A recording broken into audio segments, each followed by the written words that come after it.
Welcome back. We're in the 7 Caillou series today. Ordered count of characters. Count the number of occurrences of each character and return it as a list of tuples in order of appearance. For empty output, return an empty list. Consider the example below. They called the method ordered count, as you can see.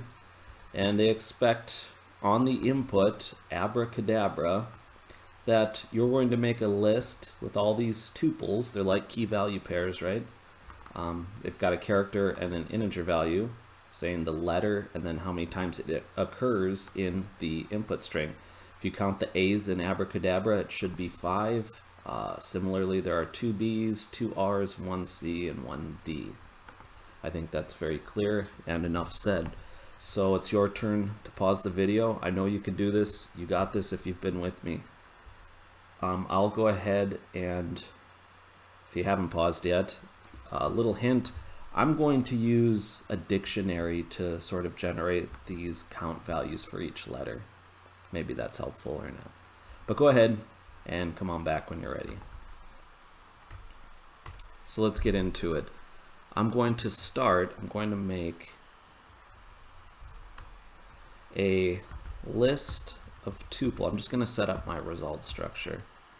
And I know these can look funny at first, right? Because look at this. We've got this type tuple and it's generic, and it takes 2 parameters, 2 types, right? And then it's all nested within inside a list collection, which is also the generic type. So you've got a type, sort of this nested generic types, right? And some with multiple. But you use this enough, that doesn't look funny. But I do remember it looks more complicated than it is when you first see a structure like that. And I usually call what I return results. I'll do that. And basically a lot of retyping here. Char int. I missed a closing bracket, or yeah, that looks right.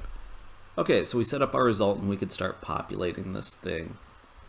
So I hinted that I'm going to use a dictionary to build up the character counts, and then I'll sort of go back to the input and process the characters in order so we can preserve the original ordering, right? Abracadabra, they did A, B, R, C, D. It's not A, B, C, D, R in alphabetical order, right? It depends on the order the characters appear in the string. So that's, you know, the little twist that makes it a little more work.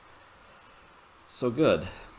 I'm going to set up my dictionary for that. You know, it's unfortunate they just didn't return a dictionary, right? Because this just screams to me of a key value pair, right?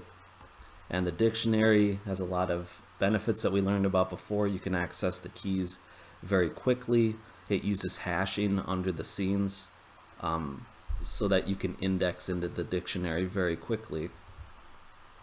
But, you know, this is what the customer ordered. That's what the customer is going to get.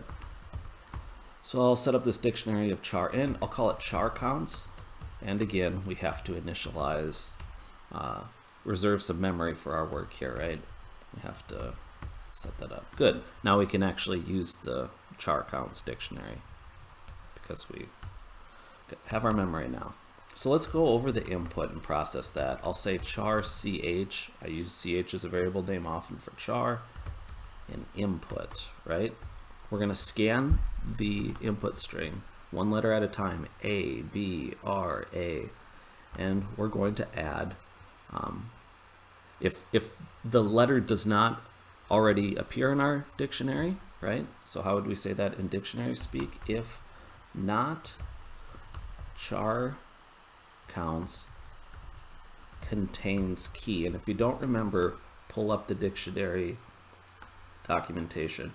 You'll go into its methods, you'll see contains key. You can also search for values that way, but we're going to go for contains key.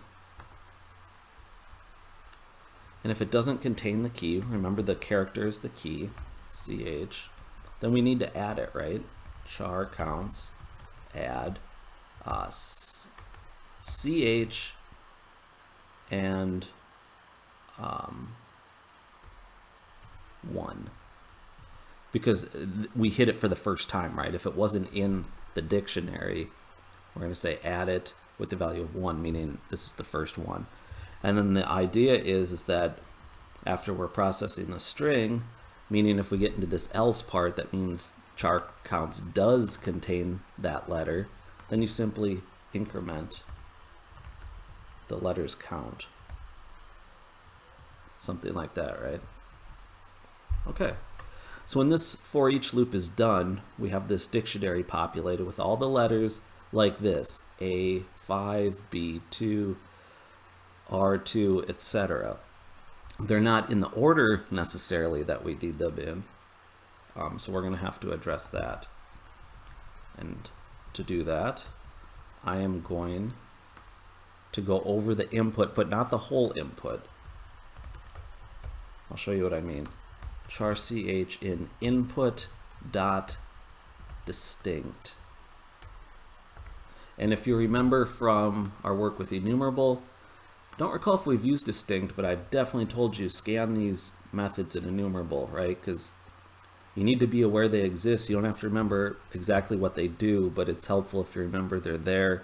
And then when you think they do something that you want, then you hit the doc page and yeah, oh yeah, that does, or no, not quite. But notice it returns distinct elements from a sequence. So do they have any good examples here? See this collection, right? It's got 2 46s, but in the output there's only 1. So that's kind of what we want, right? With this abracadabra, we don't want all the A's, just give us 1. And this seems to have the effect of preserving the original order too, which is what we need here. So with each one, I'm going to take that result, remember that list result, and we're going to add, we need to add a tuple, right? Because they want tuples here. So we'll add a new tuple. Char int was the type, right? And then we put our values in the parentheses here. What's the char? It's the character that we're on. And then the count would be char counts for that character, right? I would make the letter and its count. We already determined the counts and use the dictionary to do that. So that's that. I should be able to simply return our result at this point. So let's see what I did. If I need any more for distinct, right? We're going to have to bring in system link. If you don't believe me, you could go back to distinct and notice the namespace since system link. So let's give this a go. Hopefully get some green. Green, good. Hit the larger collection of tests, and we are solid. We are clear for takeoff. See how, one thing, this ran on a little long. I like to make methods that are only a few long. You could submit now if you want. I'm just going to refactor mine and put this dictionary bit into a helper method. And so if you want to see what that might look like, because I don't like scrolling. Normally you'd have more screen space than is here, but it's good practice, so why not? We could say private, right? No one else needs to use this. This is like our internal scratch pad, so I make it private.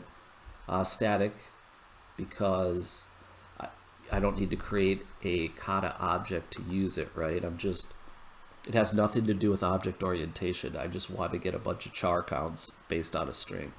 So I'll call it get char counts. String, name your input, whatever you want, your variable, parameter name. And then I'm just going to take this bit, right? Cut it, put it in a new method, and then you could say return char counts. And now instead of one large method, I have 2 smaller methods. And I know it wasn't that drastic here, but you could imagine as you're working on bigger problems how this could snowball out of control. You should not be scrolling your screen to read methods, okay? That should fit on a computer screen. So we got counts, and then called it counts here. And just note I took the shortcut, right?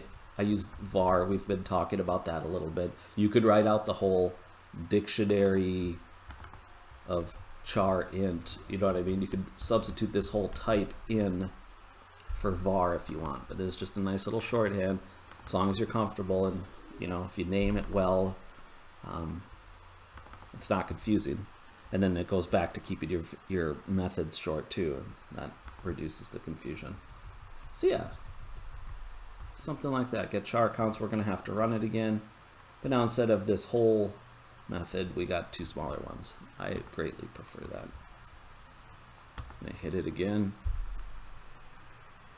Must have a return type, okay, messed up. Return, oh yeah, so look at the signature, right? Private, static, hey buddy, what are you returning here?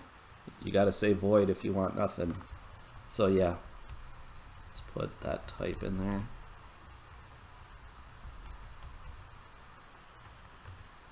That's fair. Okay, there's no argument given. Input, so what did I do? On line 10, line 10's here. Oh sure, yeah, I said get char counts, so I didn't even give it something to get counts for. Also very fair. Fair complaint there. There we go, now it works. So yeah, I like this version a little better. I'll go ahead and submit and collect my points, and you should do the same. Yep, check out what other people did. Let me know what you came up with. Here you go. Nice power link there. So some good ideas in here. Feel free to review those on your own. Otherwise, yeah, I'll keep rolling. We'll crank out some more videos, more challenges. Thanks for watching.